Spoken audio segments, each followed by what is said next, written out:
올해 3월이 되면 저도 퇴사한 지 만 2년이 됩니다. 저는 회사를 8년 정도 다니다가 그만뒀습니다. 지금은 고깃집 한 개와 횟집 한 개를 운영하고 있습니다. 저는 회사를 다니면서 이런 증상들이 있었어요. 금요일 보통 불금이라고 하죠. 그런데 저는 금요일 퇴근할 때부터 불안했습니다. 월요일에 다시 회사를 가야 한다는 생각 때문에요. 주말에 쉬고 있어도 회사 생각하면 가슴속 저 밑에서 울렁거림과 불편함이 올라왔습니다. 이런 심적인 신호도 있었지만 회사 안에서 제 미래가 전혀 안 보인다는 느낌이 더 컸어요. 소모품처럼 쓰이고 있다는 생각도 들면서 자존감이 떨어지고 몸도 마음도 점점 지쳐갔습니다. 저는 무조건 버티는 게 능사라고 생각하지 않습니다. 운동하다가도 다치면 쉬어야 되듯이 회사도 마찬가지라고 봅니다. 버틸 수 있으면 버티는 게 맞습니다. 하지만 반드시 멈춰야 하는 시그널도 있습니다. 오늘은 제가 직접 겪었던 그 시그널이 무엇이었는지, 그 신호를 받아들인 뒤 어떤 식으로 퇴사를 준비를 했는지까지 말씀드리겠습니다. 첫 번째 신호는 심적인 문제가 건강 문제로 이어졌을 때입니다. 요즘 분위기도 그렇잖아요. 경기도 어렵고 다들 버텨라. 회사 밖은 지옥이다.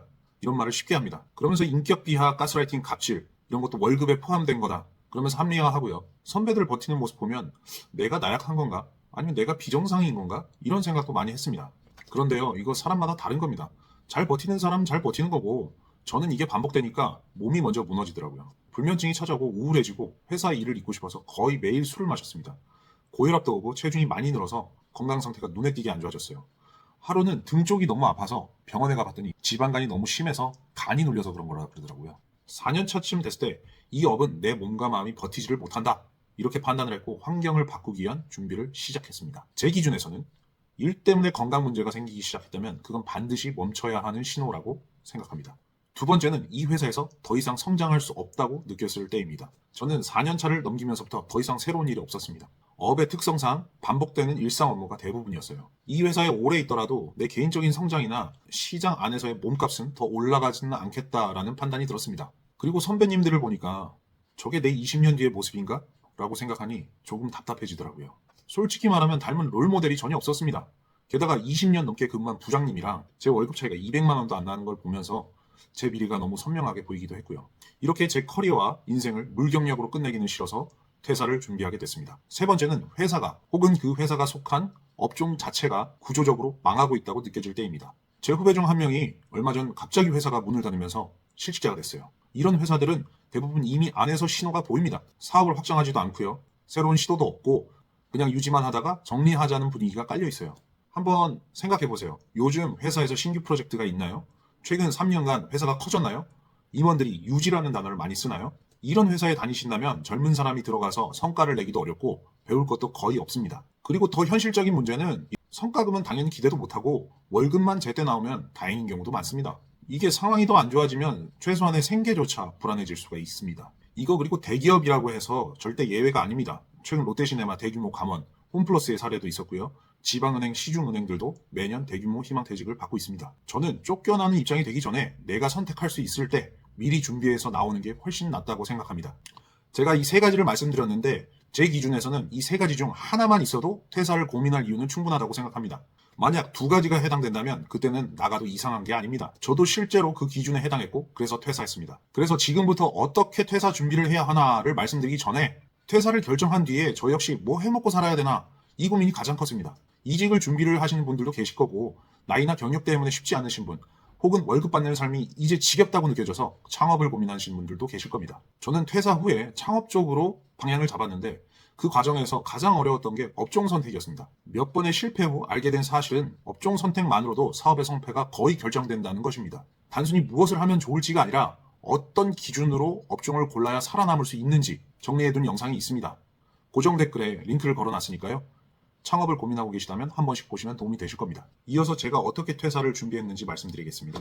저는 회사를 다니면서 부업으로 퇴사를 준비했습니다. 왜 부업을 했냐면요. 회사 다니는 시간이 길어질수록 제 정체성이 점점 흐려진다는 생각을 했습니다. 회사를 빼면 나는 어떤 사람인지, 무엇을 할 수 있는 사람인지 스스로 설명하기가 너무 어려웠습니다. 아마 대부분 비슷하실 겁니다.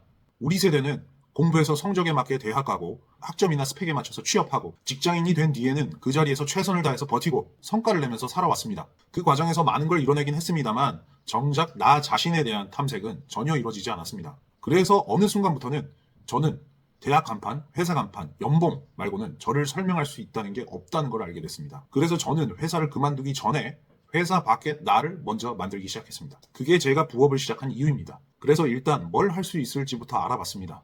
그런데 이게 생각보다 정말 쉽지 않더라고요. 무엇을 할지 고민하는 데만 거의 1년 가까운 시간을 썼던 것 같습니다. 이 영상을 보고 계신 분들 중에도 지금 딱 이 상태에 계신 분들 아마 많으실 겁니다. 계속 찾기만 하고 계속 비교만 하고 막상 시작은 못하는 상태예요. 그러다 책 한 권을 읽게 됐는데요. 인생의 가장 결정적인 시기라는 책입니다. 이 책에서 정말 머리를 세게 한 대 맞은 것 같은 내용이 있었습니다. 요지는 이거였습니다. 사람의 정체성이라는 것은 생각이나 탐색으로 만들어지는 게 아니라는 겁니다. 행동을 통해 쌓아져 만들어진다는 겁니다.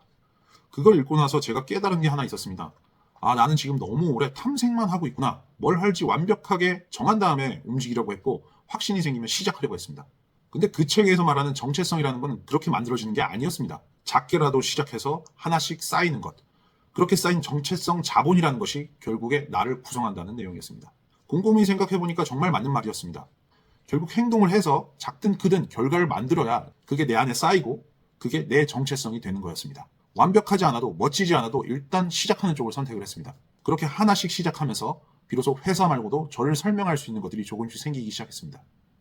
이 정체성 자본이 조금씩 쌓이기 시작하니까 또 다른 기회를 볼 수 있었고 그 기회로 또 다른 정체성 자본을 쌓을 수 있었습니다. 점처럼 흩어져 있던 행동들이 어느 순간 선으로 이어지는 경험을 하게 되었습니다. 제가 처음에 시작했던 건 에어비앤비였습니다. 집 주변 원룸을 빌려서 시작했고요. 온라인 쇼핑몰로 아이들 수입 인형도 팔아봤고 무인라면집을 인수해서 운영해보기도 했습니다. 관심을 가지고 계속 기회를 찾다 보니까 고깃집을 반오토로 운영해볼 기회가 생겼고 그걸 계기로 요식업을 시작하게 되었습니다. 지금은 횟집의 장점을 확실하게 느끼고 창업을 해서 고깃집과 횟집 이렇게 가게를 2개를 운영을 하고 있습니다. 이 과정 속에서 저의 정체성은 회사원에서 가게 2개 운영하는 자영업자로 바뀌었습니다. 그래서 지금 퇴사를 준비하신 분들께 꼭 이 말씀을 드리고 싶습니다. 탐색은 데드라인을 정해놓고 그때까지만 하시고요.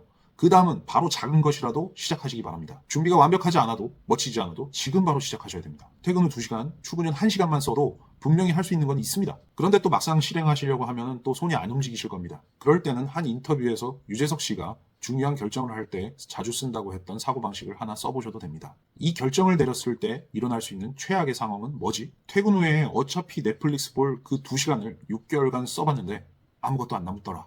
그 정도가 최악일 수가 있습니다. 긴 이야기 들어주셔서 감사합니다. 그리고 자영업에 관심 있으신 분들은 고정 댓글에 망하지 않는 업종 선택 방법에 대해서 정리해둔 영상이 있습니다. 참고하셔서 준비하신다면 분명히 도움 되실 겁니다.